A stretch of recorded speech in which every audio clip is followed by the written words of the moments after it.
Assalamualaikum warahmatullahi wabarakatuh. Hari ini saudara gempar tajuk berita yang disensasikan oleh TV3. Mahkamah bebaskan 17 lelaki disyaki terbabit kerusuhan di Kuil Sri Maha Mariamman. Insiden sama ragut nyawa Allahyarham Adib. Ini satu penipuan yang tidak bertanggungjawab dilakukan oleh TV3, tuan-tuan. Perkara yang sama dilakukan oleh media yang turut dikuasai oleh orang yang sama, Berita Harian, juga memaparkan tentang kerusuhan Kuil Sri Maha Mariamman. 17 lelaki dibebaskan. Saya nak beritahu dengan saudara, hari ini diberi gambaran seolah-olah mereka-mereka yang terlibat dalam kerusuhan yang menyebabkan kematian Adib, arwah Adib yang merupakan anggota pasukan bomber yang meninggal dunia kerana dipukul beramai-ramai. Sebenarnya saudara, ini bukan perkara sebenar yang berlaku. Apa yang berlaku ialah pada 26 hari bulan November tahun 2018 terdapat pergaduhan di antara satu kumpulan yang dihantar oleh developer yang meminta supaya pihak kuil memindahkan kuil tersebut dengan satu pihak lain yang mempertahankan kuil tersebut. Jadi 17 orang ini saudara. Siapa 17 orang ini? Dia beri gambaran seolah-olah macam pembunuh Adib pula yang telah pun dibebaskan.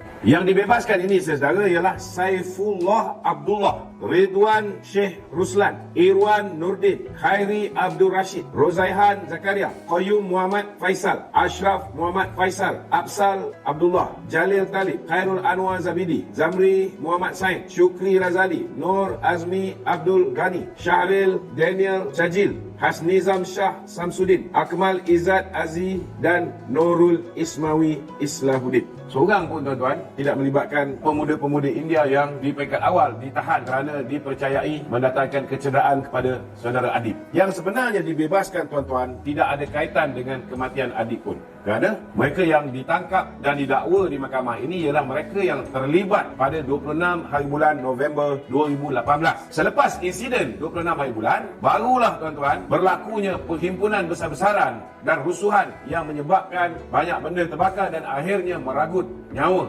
Allahyarham Adib pada 27 hari bulan. Jadi saya minta pihak media, janganlah kalau ia pun nak membantu Perikatan Nasional nak memenangi pilihan raya di 6 buah negeri ni, tolonglah bertanggungjawab sikit. Teguran ni saya tujukan khusus kepada mereka yang memegang saham di Media Prima dan juga di Berita Harian. Tolonglah ada rasa tanggungjawab sikit. Assalamualaikum warahmatullahi wabarakatuh. Masalah kita ni terlampau menghambat sehingga sampai terpaksa imam jadi 2 orang. Saya punya pengalaman yang sangat unik. Waktu pelahaya kecil, waktu saya selepas saya dilantik sebagai menteri, waktu pelahaya kebetulan PRK di Pasir di Pulau Pinang, Matang Pasir. Akibat kematian wakil rakyat daripada PAS. So kebetulan pilihan raya kecil itu dibuat di dalam bulan Ramadan. Betul. Bulan Ramadan. Jadi satu masjid kita pergi untuk nak bersemayang tarawih di situ, sebab kebetulan di kawasan yang berdekatan tu akan diadakan ceramah untuk PRK. Jadi saya pergi semayang di situ, dia minta untuk saya mengimamkan semayang tersebut. Tapi dalam masa yang sama, this is my own experience. Ada satu lagi imam di koridor pada hari dan malam yang sama semayang tarawih. Jadi Profesor, saya fikir mungkin barangkali imam pun mengambil langkah yang betul. Dia mengimamkan solat Isyak. Jadi solat Isyak tu satu imam, tetapi waktu semayang tarawih sudah jadi 2 imam di koridor satu imam. Yang saya tahulah imamnya itu kerana berdasarkan kepada baju dan warna baju yang dia pakai, serban dan warna serban yang dia pakai. Jadi Dr. Azizan, saya melihat ini satu suasana yang sebenarnya sangat tidak baik untuk kita dan sangat memecahkan di kalangan umat Islam. 500 juta tambahan bagi mengatasi masalah bekalan air di Kelantan. Datuk Seri Anwar Ibrahim mengumumkan kerajaan meluluskan peruntukan segera sebanyak 500 juta bagi mengatasi masalah bekalan air di Kelantan. Peruntukan itu bagi menyegerakan pembinaan loji rawatan air Tok Bali dan penggantian paip di Bacok. Jadi saya kata tempatan banjir kita bagi. Hari ini saya umumkan untuk air bersih, walaupun peruntukan kita bagi 1.7 bilion, untuk Kelantan segera saya lulus 500 juta ringgit. Alhamdulillah, demi kesejahteraan dan kebaikan, ia sememangnya wajar diteruskan. InsyaAllah saya yakin projek loji rawatan air akan siap sebagaimana jadual dan akan memberikan kebaikan untuk rakyat. Anthony Luke, bila kita nak kerjasama dengan dia, kita tanya dia dulu. Kita letak 10 syarat. Syarat pertama, apa pendirian DAP berhubung dengan apa yang termaktub di dalam Perlembagaan Persekutuan? Kedudukan Islam sebagai agama persekutuan, kedudukan hak istimewa orang Melayu, kedudukan bahasa Melayu, bahasa kebangsaan, kedudukan raja-raja Melayu. Jawapan Anthony Luke, Susagong DAP. Kita DAP dah lama dah kita akur kedudukan Islam sebagai agama persekutuan, kedudukan raja-raja Melayu, kedudukan bahasa Melayu dan kedudukan hak istimewa orang Melayu. Ini ada dalam dap.org.my, dalam website dia, DAP at 50, tuan-tuan. Itu sebab kita akhirnya bila dia cakap, dia akur, barulah kita tanda tangan, dia setuju untuk menghormati. Ada kita dengar DAP dulu macam DAP sekarang ni, tuan-tuan, dah berubah. Kita bagi peluang. Dan saya nak beritahu, selagi UMNO ada di sini, tuan-tuan, kita akan jaga agama Islam, kita akan jaga hak istimewa orang Melayu. Tidak ada siapa boleh mengubah kita daripada apa yang kita perjuangkan. Kalau ada yang lantang 1-2 orang macam Ramasamy, kita dah lama balon dah. Betul tak, betul? Dalam UMNO pun ada juga 1-2 orang yang sengeh, kita balon juga. Saya nak beritahu, tuan-tuan, kalau kita boleh jaga ni, saudara, hubungan antara PH dan PM, tuan-tuan, pilihan raya yang kita akan menang bukan setakat pilihan raya umum yang ke-16. Kita akan jadi sebuah kerajaan yang kukuh. Kita akan tamatkan zaman kebencian perkauman. Dan dalam masa yang sama, kita akan pastikan kedudukan Islam semakin terjaga, kedudukan Melayu semakin kukuh.